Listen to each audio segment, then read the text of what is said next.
Yes. Okay, thank you.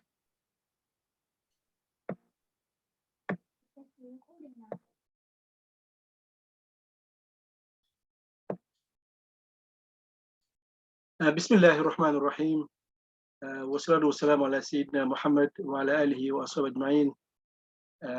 اللهم صل على محمد وعلى آل محمد كما صليت على إبراهيم وعلى آل إبراهيم وبارك على محمد وعلى آل محمد كما باركت على إبراهيم وعلى آل إبراهيم في العالمين إنك حميد مجيد. وصلي وسلم على أصحابه الطيبين الطاهرين. أما بعد. السلام عليكم ورحمة الله وبركاته. I take this opportunity to thank my brother, Sheikh Abdul Rauf, a friend, a brother, and also the Al-Haramain organization in Leicester for this kind invitation to talk about an overview of fasting in the Quran. This is indeed a big topic. I don't know how long I should be talking, 40 minutes normally, 1 hour, to give you some of the main points of the Quranic verses. I'll go through the verses in the Quran and then explain them and give some of the juristic and the theological underpinnings of those verses we have in Surah Al-Baqarah and their meanings and how they are relevant to us today, and how we can deal with them in terms of Ramadan.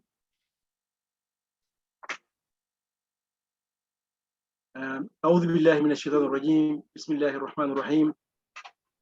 يا أيها الذين آمنوا كتب عليكم الصيام كما كتب على الذين من قبلكم لعلكم تتقون. This is the first important verse we should pause at in Ramadan. If you look at the Quran, when you talk about the ahkam in the Quran will give us the hikmah, the wisdom behind that particular injunction, directly or indirectly. It may be known by people directly, or maybe by profound scholars. They'll be able to know what you call karina. There was something embedded within the ayah or the ayat to tell us about the importance of that particular hukm. Fasting, as we see in this verse, لَعَلَّكُمْ تَتَّقُونَ, so that you can have piety, good consciousness.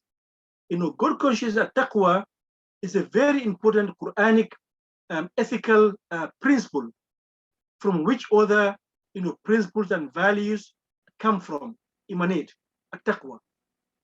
To be God conscious, to be aware of God wherever you are. So Ramadan, fasting, as siyam, kindles in us that awareness of Allah subhanahu wa ta'ala. So wherever you are, you know that Allah is with you, whether there is a please or there is no please, but you are your own please, you are yourself pleased by this particular verse. لَعَلَّكُمْ تَتَّقُونَ. So Ramadan, if somebody fasts and he or she doesn't have good consciousness, then you've got to ask yourself what has gone wrong about my Ramadan. That's why scholars differentiate between a Sawm and a Siyam.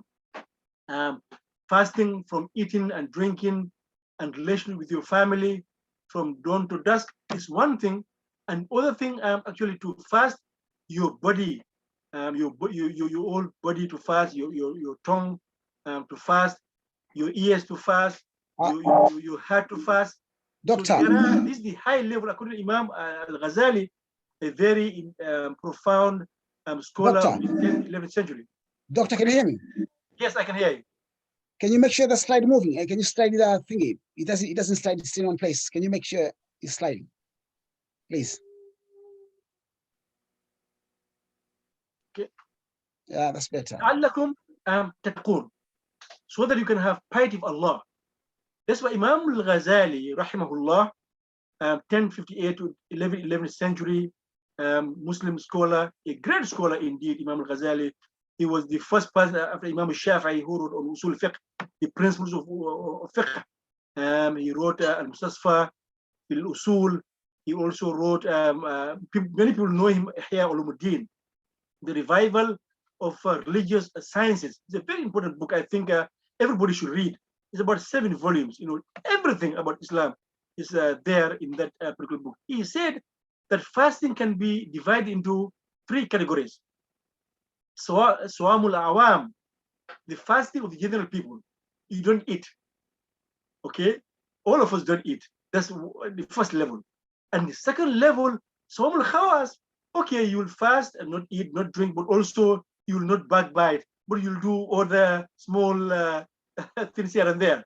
But Sawam Khawas al Khawas, the fasting of the special of the special. This is the highest level, whereby you don't only fast from drinking and eating, but also fast from backbiting. You fast from arrogance. You fast from being contemptuous. You fast from looking down upon other people. You fast from doing evils, al-fahsha wal-munkar,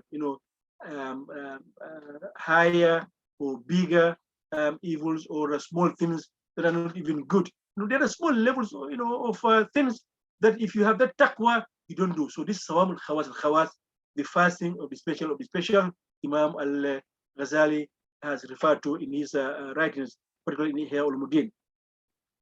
O believers, fasting is prescribed for you as it was for those before you, so you will become mindful of Allah. What I normally translate as God consciousness, at-taqwa, be aware of God. Some people will translate as a fear of God, but God being conscious in you. You've been conscious of God wherever you are, in the market, in the mosque, in your house. So at all these levels, you have that. This is the highest level of fasting that we have to aspire to achieve after the end of this month, to really make big resolutions to change and reform ourselves, our personalities. Islam is all about that. All the ahkam, they are there to reform us, to reformulate us, to really squeeze us to become a better person, a better human being, somebody who will serve not only himself or herself, but to serve humanity, to serve the whole entire human being. لَعَلَّكُمْ تَتَّقُونَ.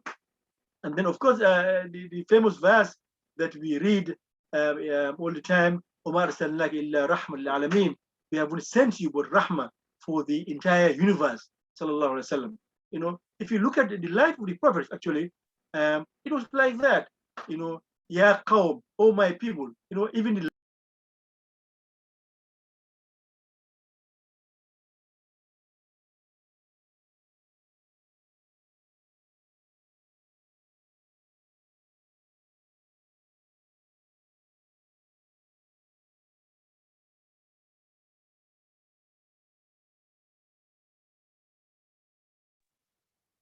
Doctor, we cannot hear. Can you unmute yourself, doctor, please?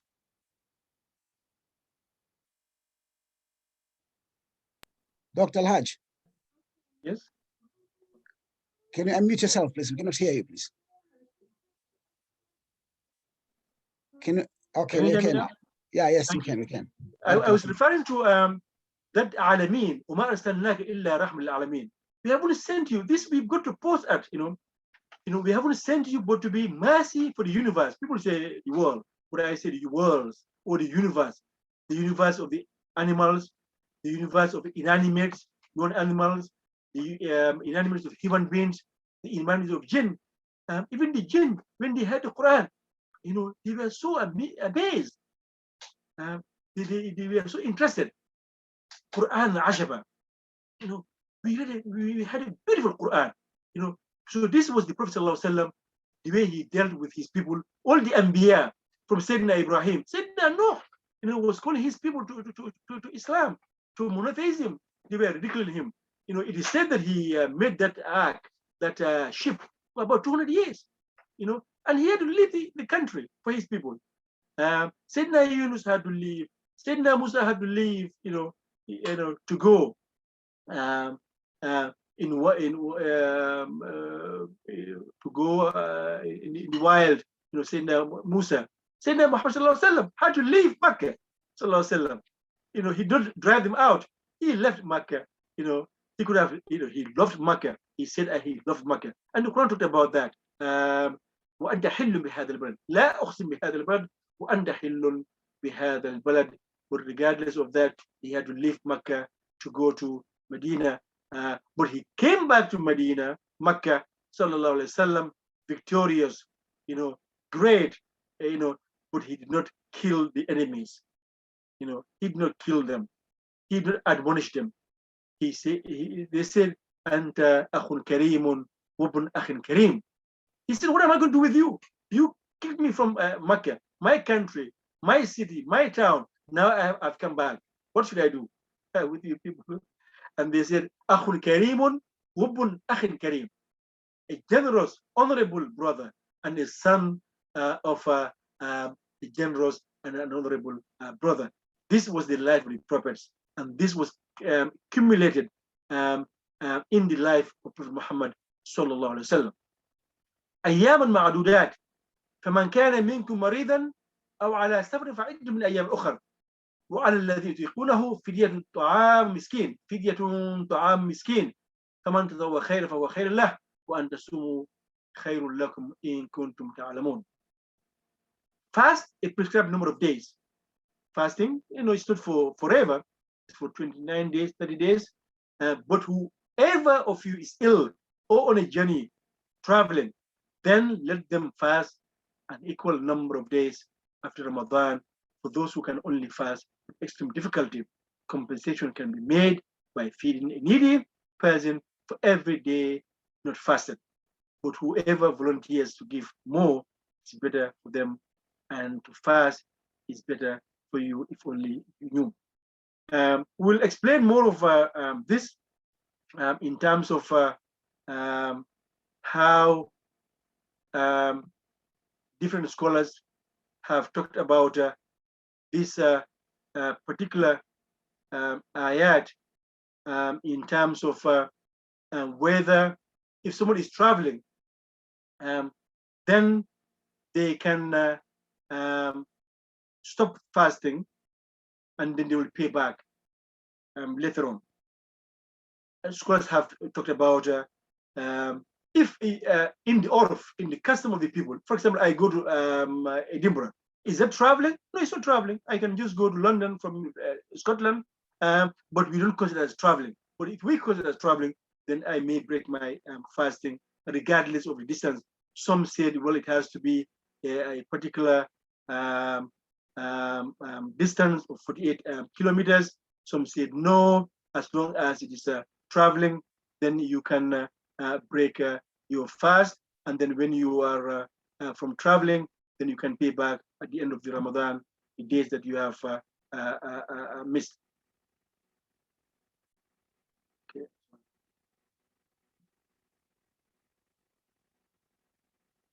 And also those who cannot, because of illness, illness that cannot be cured, or because of old age, then also they will not fast, but they will do fidya.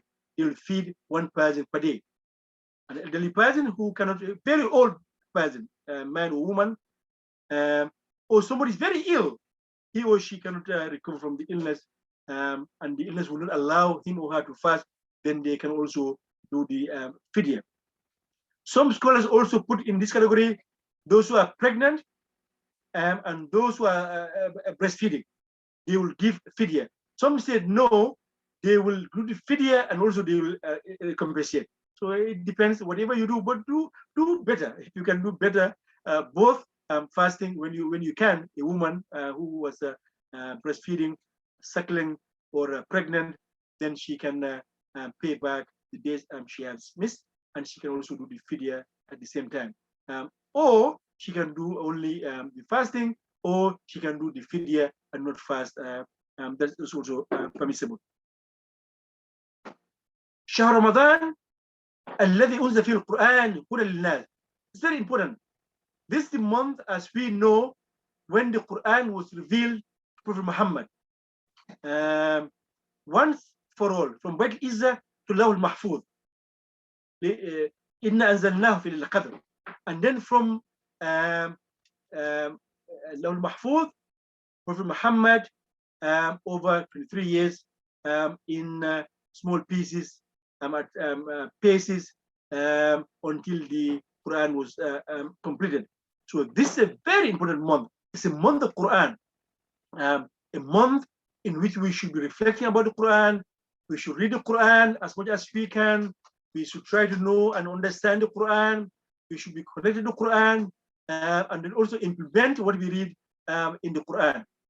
شهر رمضان الذي أنزل في القرآن هدى للناس, as guidance for humanity. هدى للناس, not mu'minin only, but للناس وبينات من الهدى, and to give us and explain to us what is good and what is bad, what is lawful and what is not unlawful. فمن شهد منكم الشهر فليصمه ومن كان مريضا أو على سفر فإن من أيام أخرى يريد الله بكم اليسر ولا يريد بكم العسر ولتكملوا العدة ولتكبروا الله على ما هداكم ولعلكم تشكرون.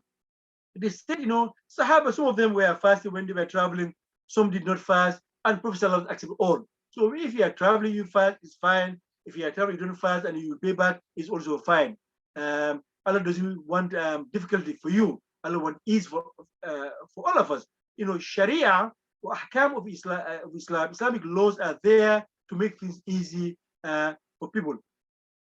Ramadan is the month in which the Quran was revealed as a guide for humanity, with clear proofs of guidance and the standards to distinguish between right and wrong, al-halal and al-haram, al-furqan. The Quran, one of the names of the Quran is al-furqan. So whoever is present this month, let them fast. But whosoever is ill or on a journey, then let them fast an equal number of days after Ramadan. Allah is for you, not hardship, so that you may complete the prescribed period and proclaim the greatness of Allah for guiding you, and perhaps you would be grateful. But if you are ill, my brothers and sisters, don't overwhelm yourselves. People ask, for example, whether or not you can fast if you are, having illness. If you are ill, Quran doesn't want any harm for you. If you are ill and the illness is severe, leave the fasting. When you recover, then you can come and fast the days you have missed. Let's come and to talk about this فَمَنْ كَانَ مِنكُم مَرِيضًا. According to scholars, there are three kinds. One who cannot fast, that particular person has to break the fast and then pay back. If you cannot, because of illness, because of frailness, because of frailty, because of old age, then you have to break your fast. In that case, better for you to break your fast, and in fact, you get more reward than if you fast. The one who can, but with difficulty, is mustahab. It's difficult, difficult, but you can, then do it. It is mustahab. You aren't forced to, but it is mustahab. It's beloved. The third category, to be ill, and then you are really ill. They said you are ill, patient, but you don't have any difficulty. Then you have rukhsa. They are given rukhsa, permissibility, either to fast or not to fast. Because Sharia doesn't differentiate between, if you say traveling, no, this travel is easy, it's traveling. Man kana minkum maridan aw ala safar. So the Sharia doesn't differentiate that. But ulama came, scholars of jurisprudence, to see different categories and different levels and severity of the illness and not the illness.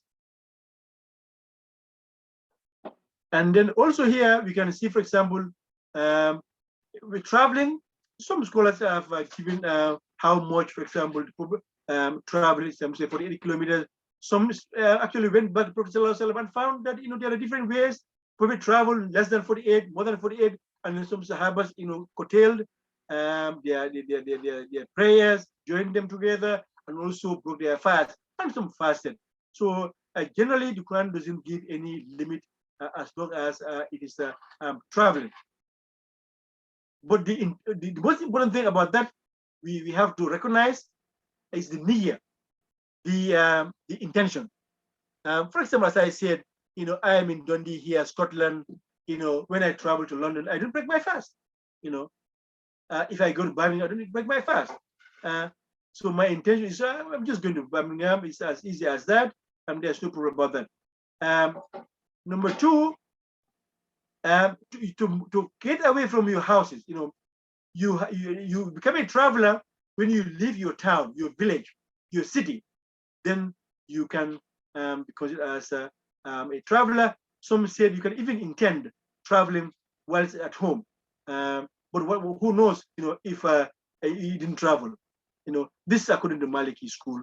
But most of the scholars, Jumhur Ulama, they do agree that when you leave your town, then the laws of a traveler will apply to you in terms of combining prayers, and in terms of also curtailing prayers, and in terms of also breaking your fast.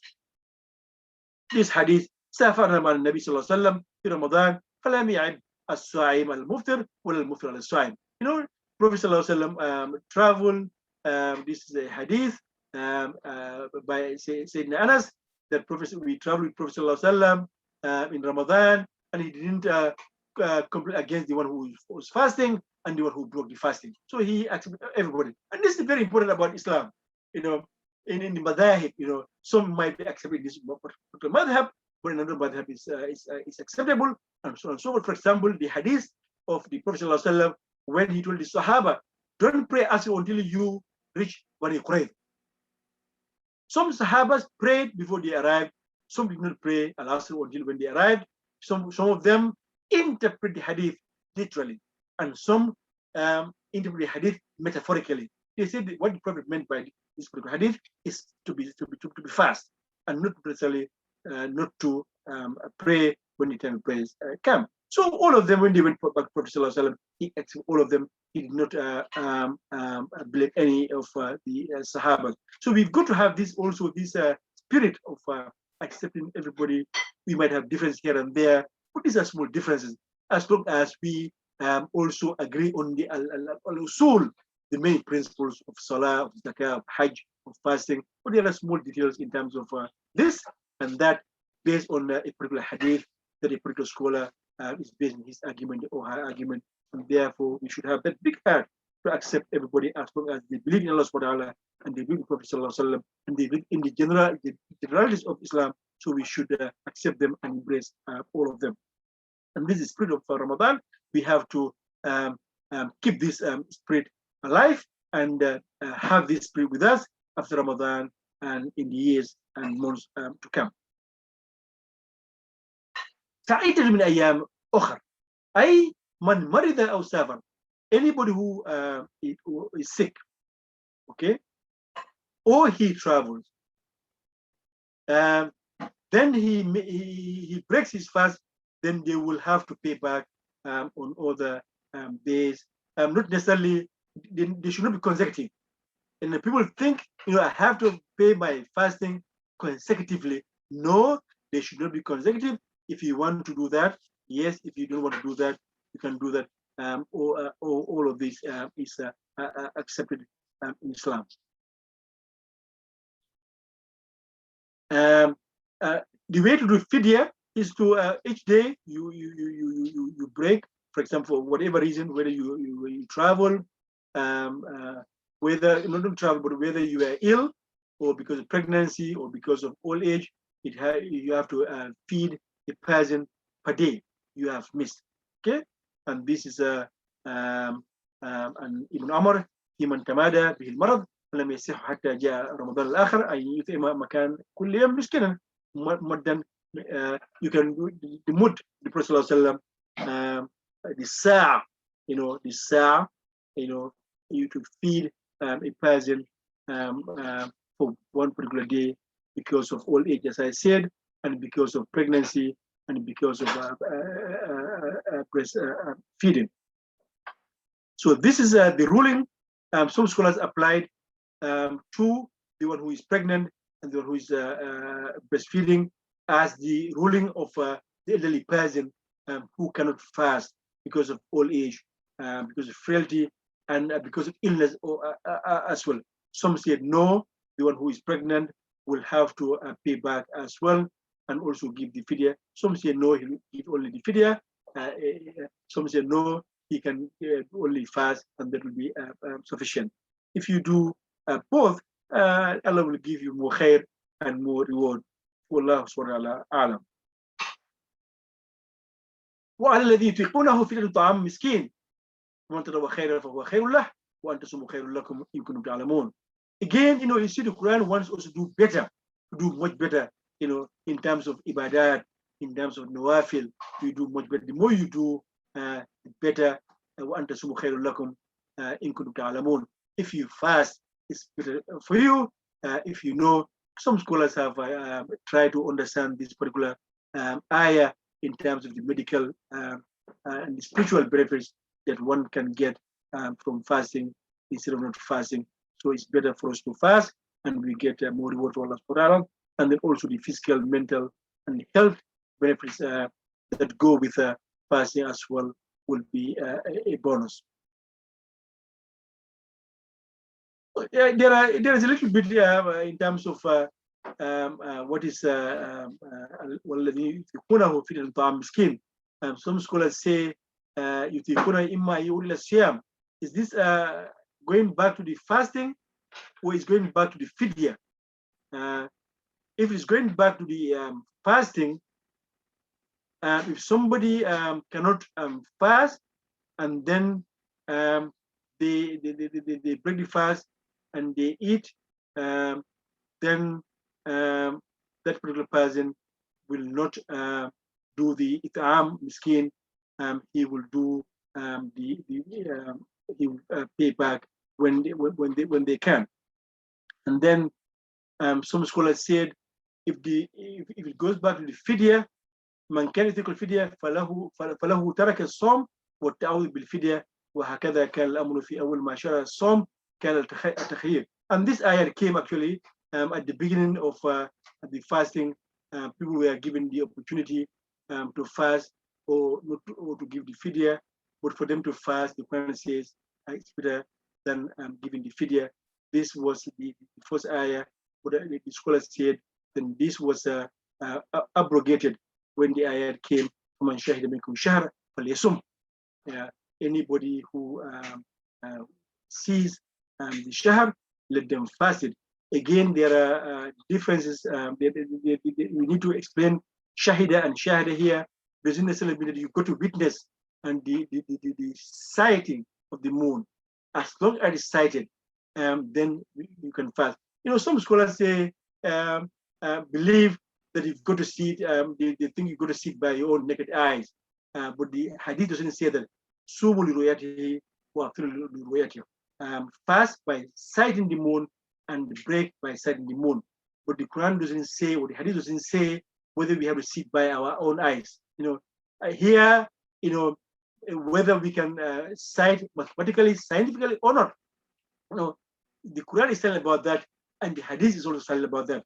And because of that, now people calculate the beginning and the end of Ramadan well before Ramadan comes through mathematical scientific calculations. Some say no, we go to sight and see it. Whatever you do is acceptable. That's why some people, when Saudi Arabia started fasting, or any other country near them, they said they're fasting. Some will say no, we have to sight locally, geography, and then we'll fast. Whatever one does, Allah subhanahu wa ta'ala, Allah will accept from everybody, inshallah subhanahu wa ta'ala. So this is some of the things about this particular ayah that we read about Psalm, about fasting, that the earlier verses were abrogated, naskh, by the later verses. So there was no choice here. At that time, you can fast or not fast and give fidya.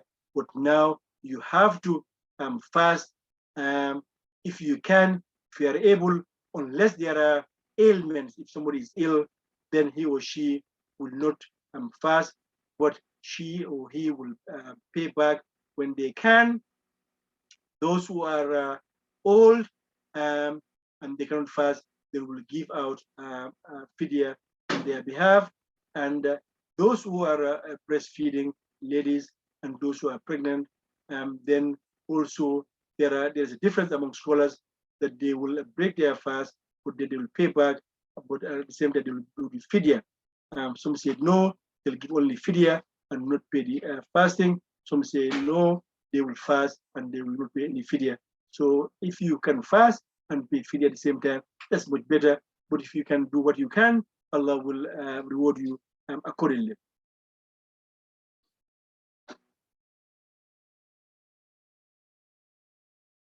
فمن شهد منكم الشهر فليصمه أي من شهد رمضان عاقلا بالغا صحيحا مقيما فليصمه.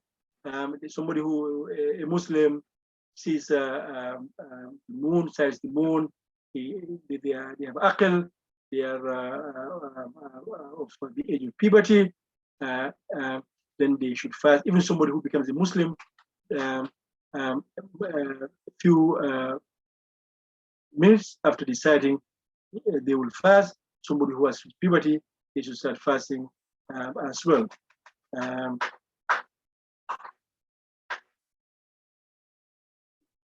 And then we go to this ayah. Before some Sahabas, used to hide. They used to fasting during that particular month of fasting. People were not allowed to have a relationship with their spouses, but some used to hide, have a relationship with their spouses after the breaking of the fast.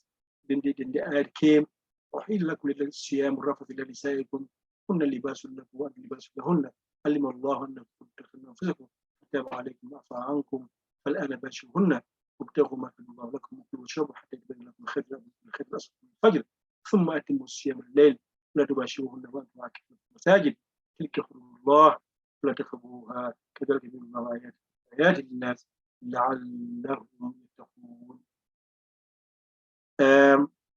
So this particular ayah was revealed, as I said, to allow Muslims to have a relationship with their spouses after breaking the fast. The fasting is from Fajr to the sun set. So within that period, they are allowed to eat and drink, to have a relationship with their families until this is a metaphor here in the Quran until the Fajr dawns. And there are hadith according to Al-Barwa, how somebody did that and went to Prophet ﷺ, and then when they compared to Prophet ﷺ about this particular issue, he came, وَكُلُوا وَاشْرَبُوا حَتَّى يَتَبَيَّنَ لَكُمُ الْخَيْطُ مِنَ الْخَيْطِ مِنَ الْفَجْرِ ثُمَّ أَتِمُّوا الصِّيَامَ إِلَى اللَّيْلِ. We fast until night. But that means actually to the sun set when the night starts. Because of the some madhahib, particularly Imam Malik, for example, they will wait a little bit, But so as long as it is sunset, most of the scholars they believe that when sunset automatically, then you will break your fast. Based on the hadith of Rasulullah, we should not delay breaking of our fast, and we should also we should delay our suhoor. That is from dawn to dusk. So ulama says this particularly in Malik school, a little bit before dawn and a little bit after the sun set. But whatever you do, may Allah subhanahu wa ta'ala accept our deeds. In conclusion, what can we learn from Ramadan, from fasting, from these verses that we have read from Surah Al-Baqarah? Taqwa. First of all, taqwa is important. That is God consciousness, to be aware of the majesty of Allah subhanahu wa ta'ala, the grace of Allah subhanahu wa ta'ala, wherever we are.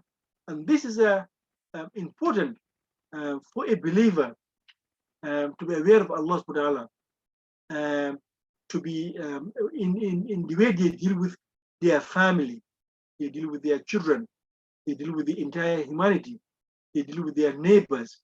You do that to get good consciousness and to get the word of Allah subhanahu wa ta'ala. لَعَلَّكُمْ تَتَّقُونَ كُتِبَ عَلَيْكُمُ الصِّيَامُ كَمَا كُتِبَ عَلَى الَّذِينَ مِنْ قَبْلِكُمْ لَعَلَّكُمْ تَتَّقُونَ. And this exactly was how Ramadan, Siyam, was made obligatory upon people before us, so that we can get piety of Allah subhanahu wa ta'ala, can get conscious of Allah. And this is important.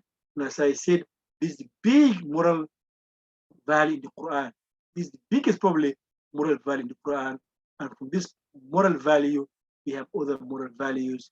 Al-Ihsan, أن تعبد الله كأنك تراه فإن لم تكن تراه فإنه يراك. Ihsan, to be excellent in your behavior, in your manners, also emanates from this particular concept of taqwa.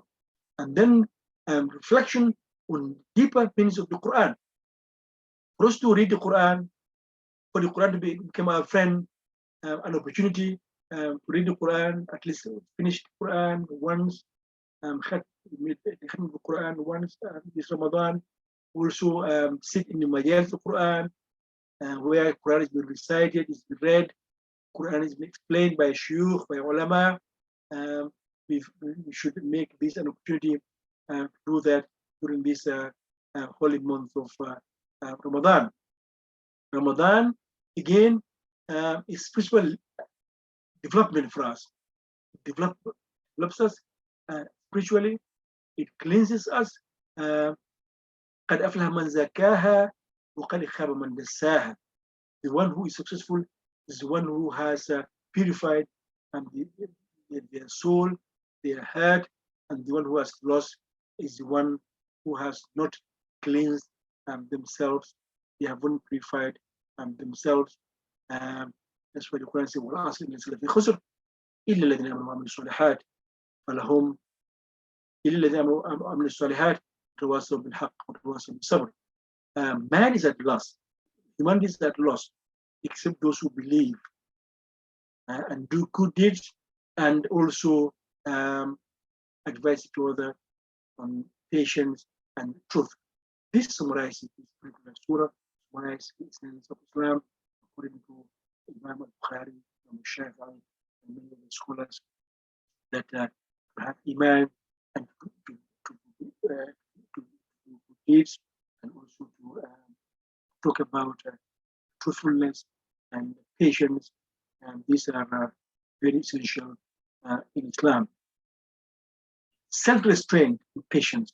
Patience, particularly in Ramadan, we have to learn patience, because if somebody is hungry, anger may be easily aroused.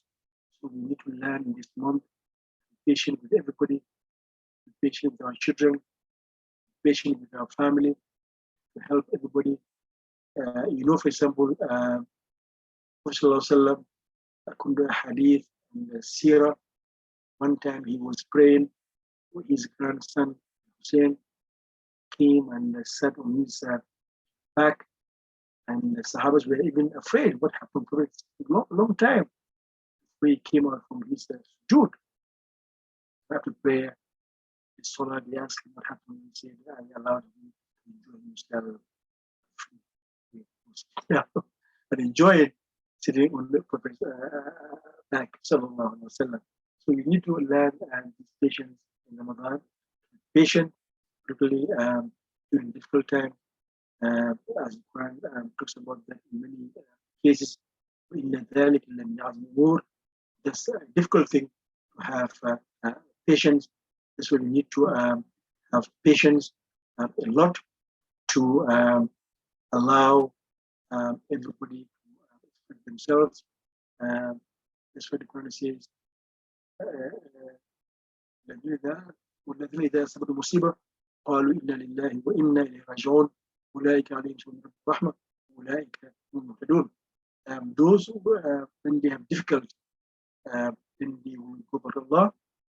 Those are the people, Allah will make some work on them, and Allah will give them success, and Allah will give them rahmah as well.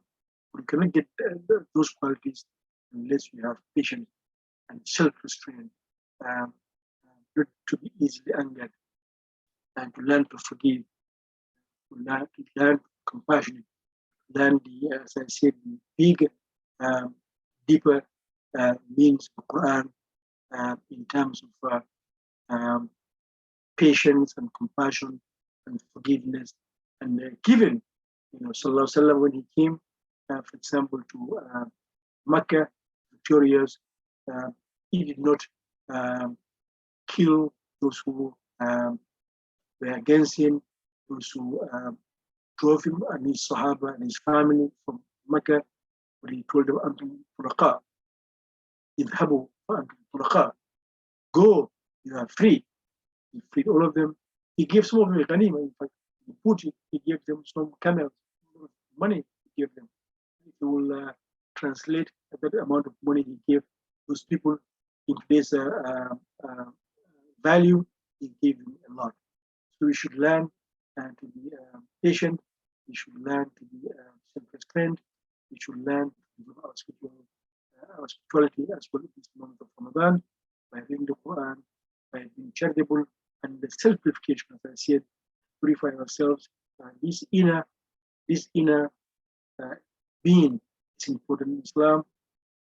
This is what Prophet said in the Hadith: "Inna Allah la yanzuru ila ajsamikum wa la ila suwarikum wa la yanzuru ila a'malikum ma fi qulubi a'malikum."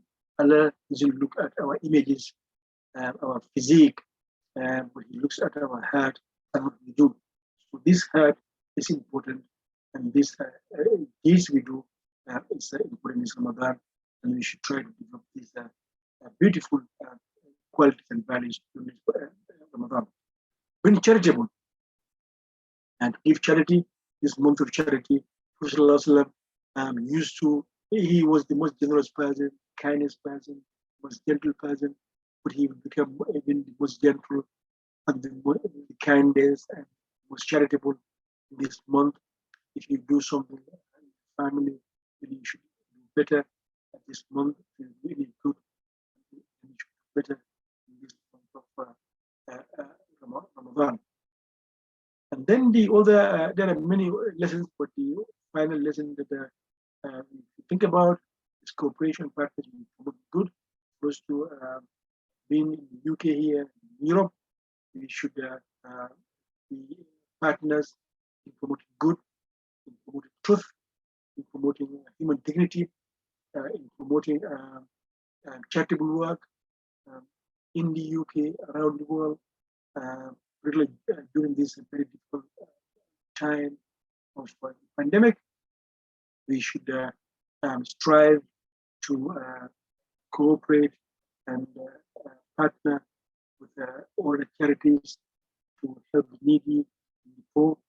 This month of feeling for the poor, feeling for the needy, and helping everybody, and giving hands to those who are in need. This is the essence of Ramadan. This is the essence of what Imam al-Ghazali says, Swamu Khawaz al-Khawaz, fasting of the special, to be at that level of good consciousness, and that level of being charitable, that level of being kind, being patient, and then you come back, purified, and become acceptable by Allah subhanahu wa ta'ala, and our deeds are forgiven, and doors of Jannah open for all of us. I will stop here, and then probably there are questions to be asked, then we can comment on them. وصلي وسلم على سيدنا محمد وعلى آله وصحبه أجمعين. سبحان ربك رب العزة عما يصفون وسلام على المرسلين والحمد لله رب العالمين. Thank you very much, Abu Zakaria. Now back to you. Barakallahu feek, Dr. Jazakallah khairan, Dr.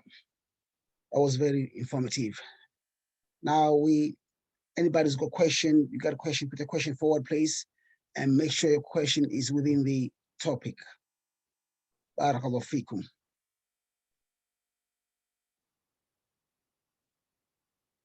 Also, a reminder for tomorrow as well, there will be a talk in Swahili tomorrow, inshallah. A reminder for tomorrow will be a talk in Swahili language, inshallah.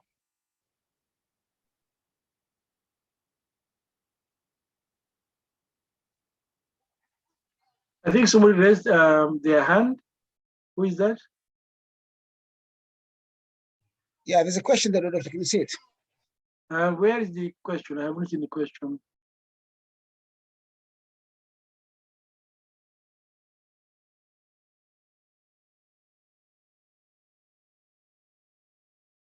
Brother Zakaria, what is the question, please? Can you tell me? Doctor, first of all, can you stop sharing the PowerPoint there, please? Just stop sharing this PowerPoint. Okay, very good. Yes, I should stop it. Okay. Just a moment, let me see the question. I'll go to the chat. Okay. When do you have to pay back for your fast? Okay. Thank you very much. When do you have to pay back for your fast? At the end of Ramadan, because you've already missed some days.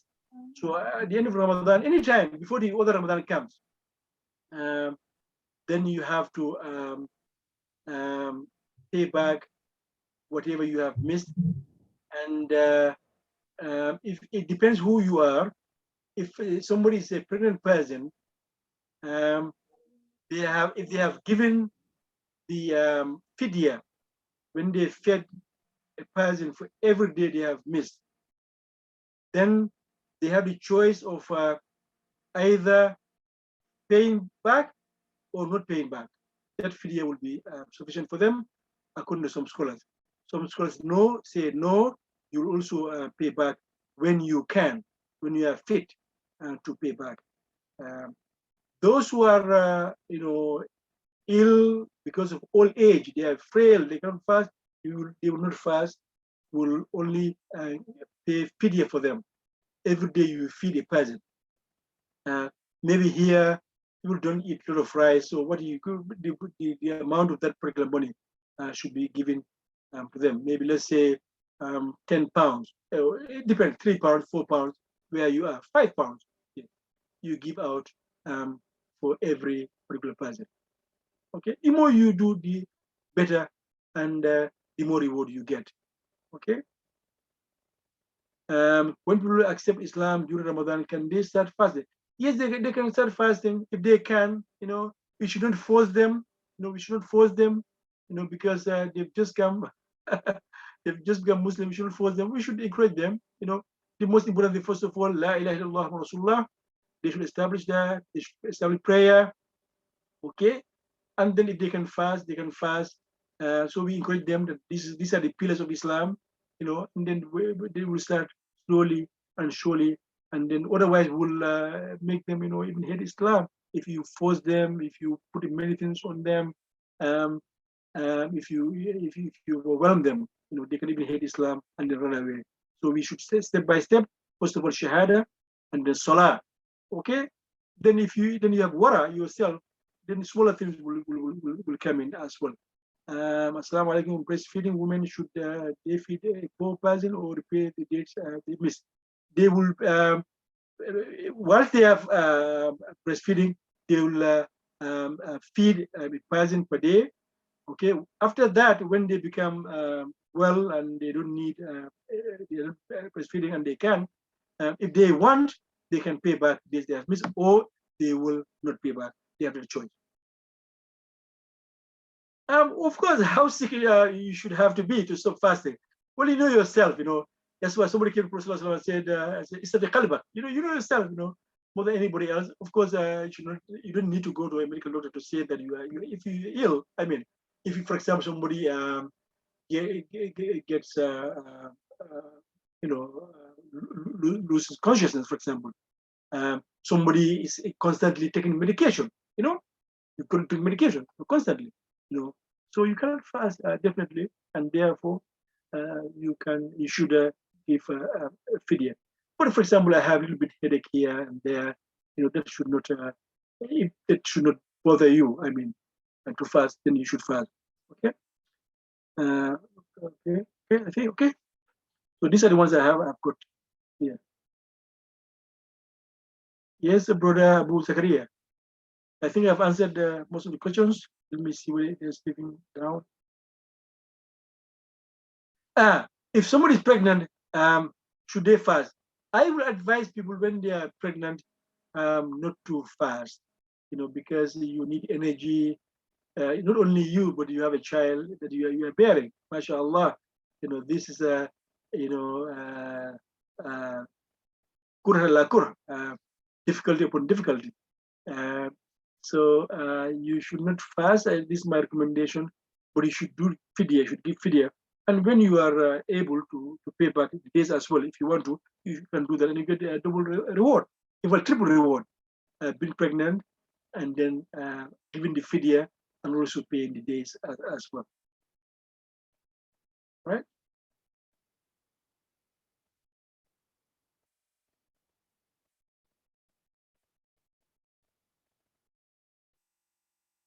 Yeah.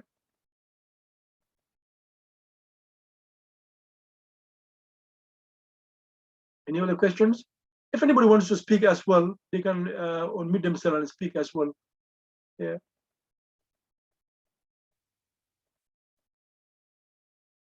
The most important thing.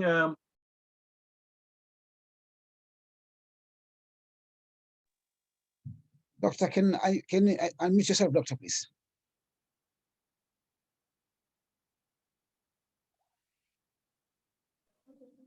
Yes. Allah doesn't want any difficulty for us. Allah wants ease for us, and so we should make life easy for ourselves. Probably I didn't answer the question. It was muted. If a female is pregnant, should they fast? They shouldn't fast. That's my recommendation. Let them wait until when they are able, they can fast. But at the same time, they will be they will be feeding when they are pregnant for the days that they have missed. If they want to come back and fast for the days they have missed, they can do that as well, according to some scholars. Some scholars say no, it's sufficient for you to give the fidya. If you can do both, as I said, you get a double reward. Wallahu a'lam.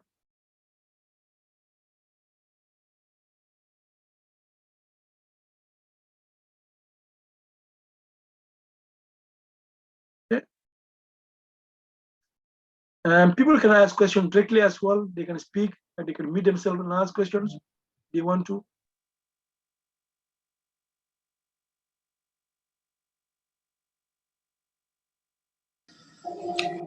Yeah, doctor. Yes. There is some problems here with this, what do you call it? What do you call it? What time to open your fast? Because, for example, me, I'm living in Finland. Yes. Yes. And in summertime, yes, there is no sunrise, there is no sunset. Yes, yes, yes. Very interesting. Yes. Yes. So, and I know my religion very well. Yes. I didn't, but I'm just. Yes. So, what is your opinion? Yes. Personally, I've been living in Finland for the last 50 years. Yes. Thank you very much, Brother Muhammad, from Finland. And I've been fasting until 7 o'clock. Yes. Yes. And another thing, in winter time, there's no sun at all. That means there is no sunrise, there is no sunset. In summertime, there is no sunset at all. Yes, yes. So what is your opinion? Because I saw that there are many sheikhs who have different opinions. Yes, yes. And my opinion that I follow from Sayyid Omar bin Abdullah, yes, that you can fast only about 12, 14 hours per day. For example, from 4 o'clock in the morning until, let's say, 7 o'clock. That is what I do until now, until tomorrow. And I won't stop that. Thank you very much, Brother Muhammad. I think this is a very important question. So, what is your opinion on that? Yes, I will come back. Nasema alikuwa ni Finland miaka mingapi sijui. Can you hear me? Can you hear me? I was in Finland 50 years. MashaAllah. Can you hear me? Can you hear me? Doctor, he can hear you. Just go ahead. Go ahead. He can hear you.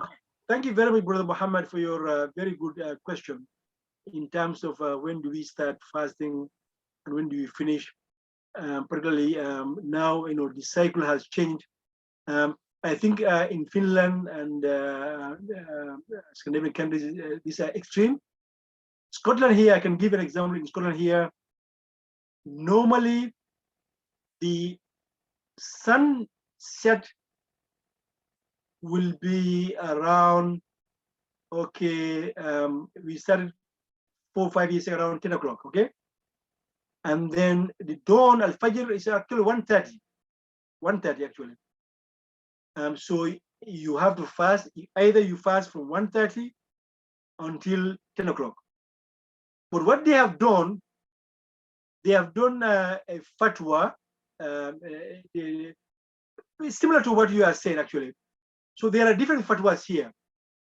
Because some would say Prophet have never fasted 20 hours, for example, for Ramadan, Sahabas, so why should we do that?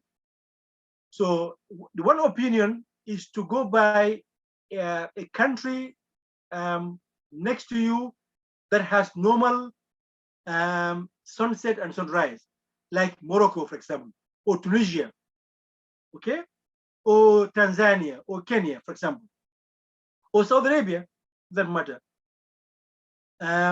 Or some would say no, for us in Scotland here, we start for the past 4 or 5 years, 1:30 until 10 o'clock. And now some mosques, they start, this is fatwa, they start around 3:30 until today around 8:14. Okay? So they've made an arrangement really. But that time, actually 1:30 is actually time of dawn here. 1:30, 2 o'clock, the time of dawn. But people still, do suhoor on 3:30 to go by what you say as 1:14 hours. So for me, myself, sometimes I used to fast from 1:30 until 10 o'clock. I said I will just go by normal sunset and sunrise. So I started 1:30 and finished 10 o'clock. Okay, I've been doing this on and off. This year, I changed my mind. I start from 3:30 and finish 8:19. Okay, going by what you are saying and going by the normal sunrise and sunset. So there are some would say no, we will do as normal, because when the time changes again, then we will start fasting, in Scotland here, maybe in the next 4 years, from 6:30 and 3 o'clock. So the cycle has changed now. So what are you going to do? Are you going to fast for 14 hours or are you going to fast only for 7 hours? Okay. But for your case, it's very extreme, where there's no sunset, sunrise, then you go by 14 hours, 13 hours, and Allah will, inshallah, accept. Wallahu alam. This is right, and that is right. If somebody goes by the natural clock, they will get reward. If somebody goes by what has been set as sunnah of, for example, Makkah, for example, if it's about 14 hours, then you go by that. Again, you are right. So in this case, there's no, because these are new issues. Muslims don't face them, so they have to come with fatwas. And fatwa, as you know, if you are right, you get 2 rewards. If you are wrong, you still get a reward, because it's fatwa, it's ijtihad. You are making an effort to understand how to apply the Islamic law to a different scenario, to a different situation. So in both cases, Allah will reward you. Wallahu subhanahu wa ta'ala. I hope I've answered your question.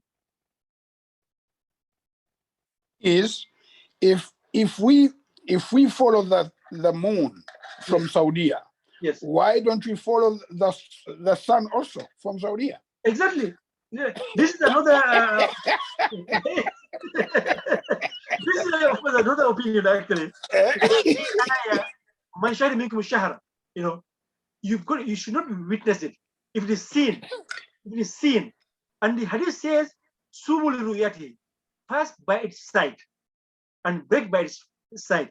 But this hadith doesn't say you have to see it yourself. If you see it, subhanallah, sallallahu alaihi wasallam. So this brought ikhtilaf among scholars whether you have to see it yourself, whether it has to be cited in your place or not. So this is ikhtilaf ulama, and Allah will reward all of us, depending on one's intention, and this is more important. But what you are doing in Finland, you are right, because there's no sunrise, no sunset. What do?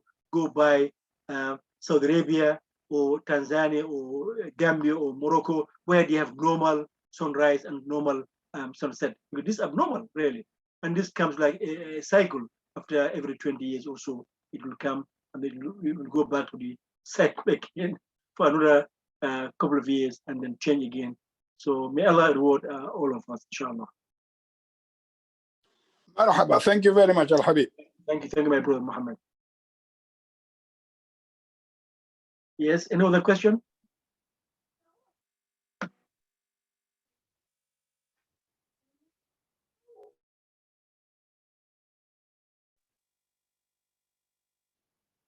Any other question? I think that's it, Doctor. You. There's no more questions whatsoever. Thank you very much. Thank you. Just a moment. There's another one. Have a look. There's another one there. Okay. There are certain things that break your fast. Oh, for example, drink. Oh, yes. There are certain things that break your fast. For example, drink alcohol. Alcohol, my brothers and sisters, is haram in Islam. It's unlawful. Whether you are in fast or not fasting, you cannot drink alcohol. This is one of the greatest sins. In fact, it's Kabair. It's the mother of sins in Islam. Also, eating. If you eat and drink intentionally, your fasting has been broken. Mistakenly, yes. If mistakenly you ate something, Allah has fed you. So if you realize, just continue your fasting and you should not pay back. Having intercourse with your spouse, that will break the fast. That's one of the biggest sins. In fact, if you do that, then you've got to compensate in a different manner. You have to fast 2 months consecutively. 2 months consecutively. You cannot stop. 2 months together. If you miss again, you will start it all over again. Okay? Or you feed 60 people, miskin. Or free slave. Now we don't have any slavery, so you've got to fast 2 months consecutively, or you feed 60 miskin. So this is the compensation for the one who has had relation with their spouse on the day of the fasting day. Okay, so drinking, eating, whether big or small, will spoil your fasting unless by mistake. But if you intentionally eat, intentionally drink, intentionally have relationship, that will nullify your fast. Okay. For example, injection will not nullify your fast, unless, for example, you are having tubes to feed you, then that will nullify your fast. In fact, for that matter, you should even fast in the first place. Okay. But normal injection, for example, now injection for coronavirus will not, nullify your fasting. Okay.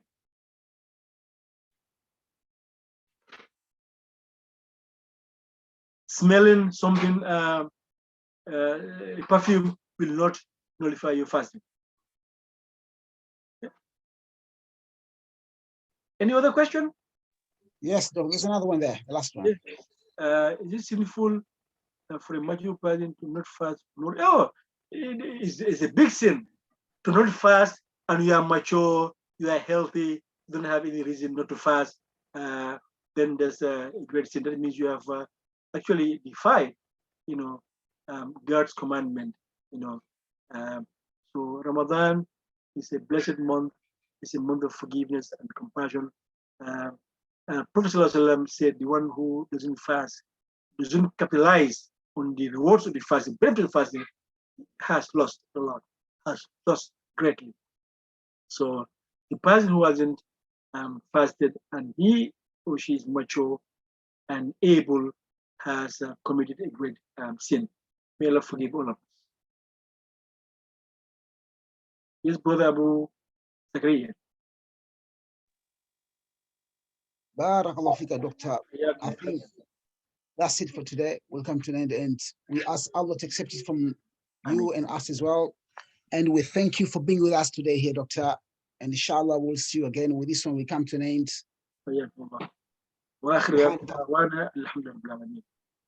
نعم سبحانك اللهم وبحمدك أشهد أن لا إله إلا أنت أستغفرك وأتوب إليك. السلام عليكم ورحمة الله وبركاته.